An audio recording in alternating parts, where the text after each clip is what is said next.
محمد کہتا ہے کہ وہ آسمان پر اپنے رب سے ملنے گیا تھا۔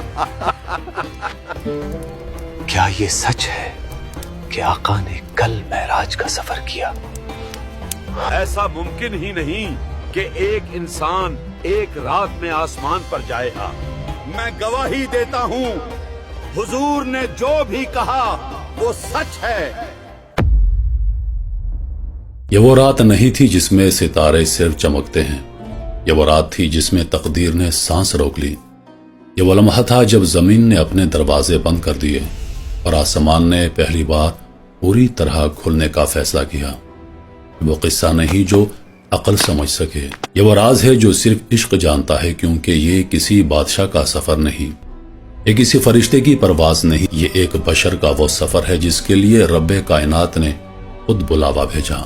یہ سفر کسی روشنی میں شروع نہیں ہوا تھا، یہ آغاز کسی خوشی، کسی فتح یا کسی جشن کا نتیجہ نہیں تھا، بلکہ یہ وہ وقت تھا کہ محمد رسول اللہ زندگی کے سب سے بھاری لمحوں سے گزر رہے تھے، جب دکھ ایک نہیں کئی شکلوں میں سامنے کھڑا تھا اور ہر دکھ دل پر وزن بن کر اتر رہا تھا۔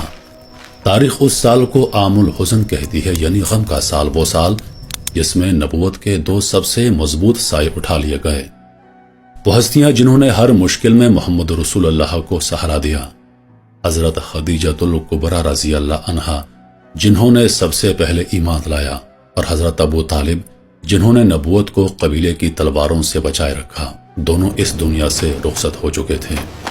یہ صرف جدائی نہیں تھی، یہ وہ خلا تھا جسے کوئی پر نہیں کر سکتا تھا، اور اسی خلا میں طائف کا زخم بھی شامل ہو گیا، جہاں پتھر جسم پر نہیں بلکہ دل پر برسائے گئے، جہاں لہو صرف جسم سے نہیں بلکہ حوصلے سے بھی بہہ رہا تھا، جیسے زمین اپنی وسعتوں کے باوجود اللہ کے نبی کے لیے تنگ ہو گئی ہو۔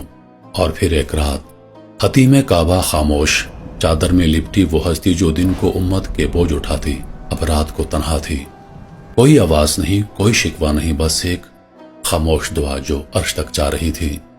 کائنات نے شاید یہ سمجھ لیا کہ یہ داستان اب اپنے اختتام کو پہنچ گئی ہے، لیکن کائنات نہیں جانتی تھی کہ جب زمین جواب دینا چھوڑ دیتی ہے تو آسمان خود بولنے لگتا ہے۔ یہ تسلی کی رات نہیں تھی کہ کوئی فرشتہ آ کر صرف دلاسا دے، یہ ملاقات کی رات تھی، یہ بلاوے کی رات تھی، یہ وہ لمحہ تھا جب رب کائنات نے اپنے محبوب کو اپنے پاس بلانے کا فیصلہ کیا۔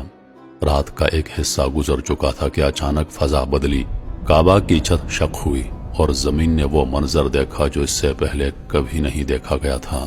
فرشتوں کے سردار جبریل امین علیہ السلام وقار، نور اور ہیبت کے ساتھ زمین پر اتر آئے۔ یہ کوئی معمول کی آمد نہیں تھی، یہ اعلان تھا کہ اب وہ ہونے والا ہے جو نہ عقل کی حد سے ہے اور نہ وقت کے پیمانے میں۔ جبرائیل امین علیہ السلام محمد رسول اللہ کو زمزم کے قریب لے گئے، وہاں جہاں صدیوں سے برکت بہتی ہے، اور وہاں وہ عمل ہوا جسے انسان الفاظ میں قید نہیں کر سکتا۔ شق صدر، دل کو نکالا گیا تاکہ دل کو ہی بلند کیا جا سکے، آب زمزم سے دھویا گیا تاکہ زمین کی تھکن اتر جائے، اور ایمان و حکمت سے بھرا ہوا نور اس دل میں بھر دیا گیا جو آسمانوں کا سفر کرنے والا تھا۔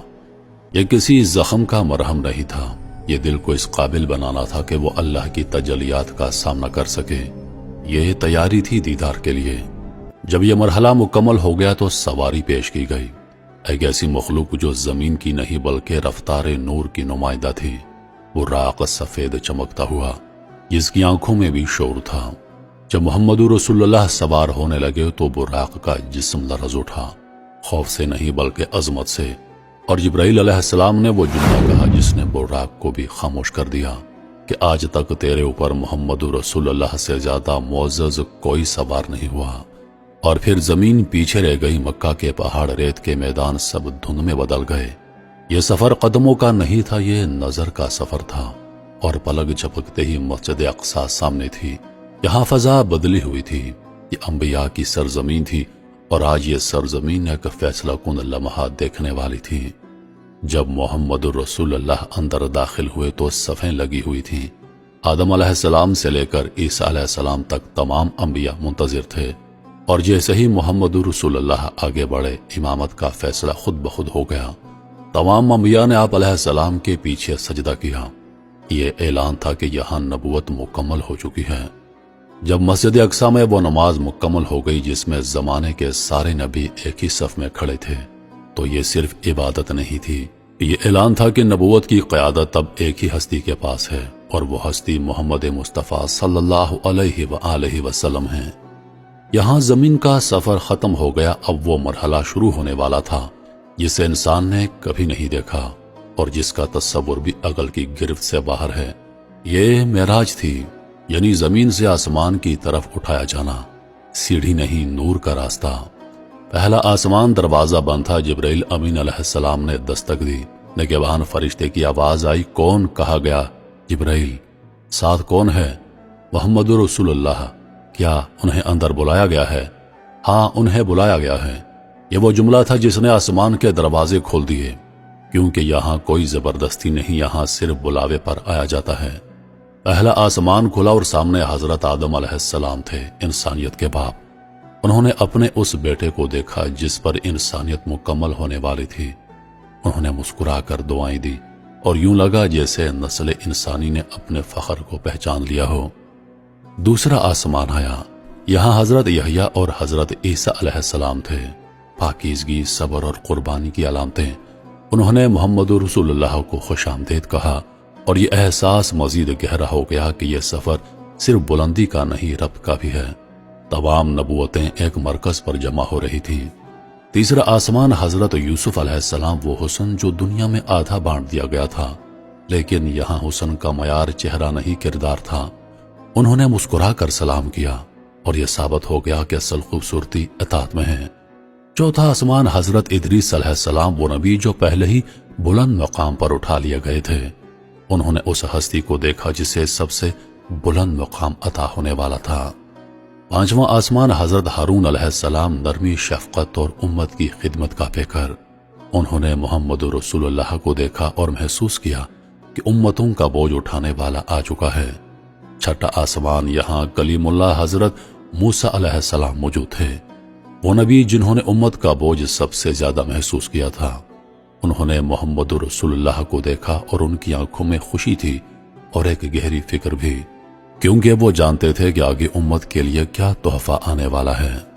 اور پھر ساتواں آسمان، جہاں بیت المعمور جگمگا رہا تھا، وہ گھر جس کا طواف زمین پر کعبہ کی صورت میں ہوتا ہے۔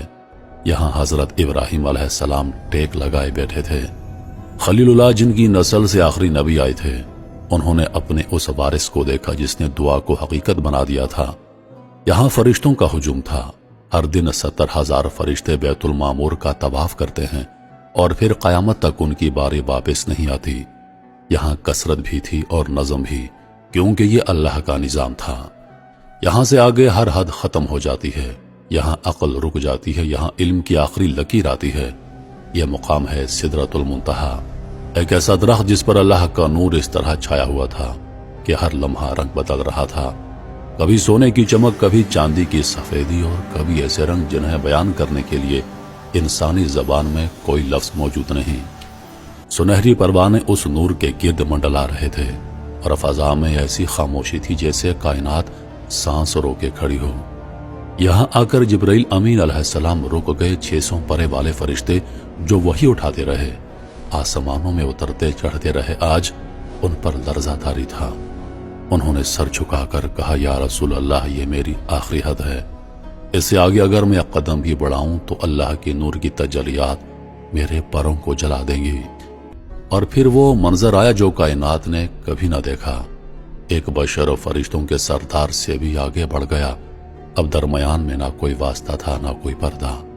خاموشی اتنی گہری کہ تقدیر لکھنے والے قلموں کی آواز سنائی دے رہی تھی۔ یہ وہ لمحہ تھا جہاں وقت بھی رک گیا تھا۔ ایک سبز رف ظاہر ہوا جس نے محمد رسول اللہ کو ایسی بلندیوں کی طرف اٹھایا جہاں الفاظ ساتھ نہیں جاتے، اور پھر وہ قرب نصیب ہوا جسے قرآن نے قاب قوسین اور ادنا کہہ کر بیان کیا، 2 کمانوں والا فاصلہ یا اس سے بھی کم۔ یہ ملاقات کسی مثال کی محتاج نہیں، یہاں جو بات ہوئی وہ راز تھی، یہاں جو عطا ہوا وہ تحفہ تھا، یہاں جو کلام ہوا وہی آج ہماری نماز میں زندہ ہے۔ التحیات سے لے کر السلام تک یہ وہ لمحہ تھا جب رب نے اپنے محبوب کو امت کا سب سے بڑا تحفہ عطا کیا، نماز۔